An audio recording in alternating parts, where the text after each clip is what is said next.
Hey everyone! In today's tutorial, I'll walk you through how to create a chat list on WhatsApp directly from the chat section. If you enjoy this guide, don't forget to like the video and hit that subscribe button for more useful tips and tricks. To get started, open WhatsApp on your mobile device. Once you're on the main chat screen, tap the plus icon at the top to begin creating a new list.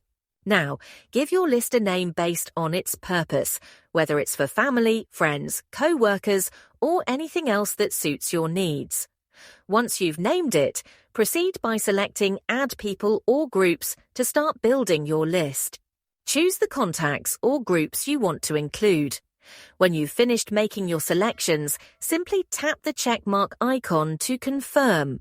Finally, tap Create List at the bottom of the screen. Once completed, you'll see the name of your new list at the top of your WhatsApp chat screen, making it easy to access your grouped contacts or chats. If this tutorial was helpful, be sure to give it a thumbs up and subscribe for more tips and tricks. Thanks for watching.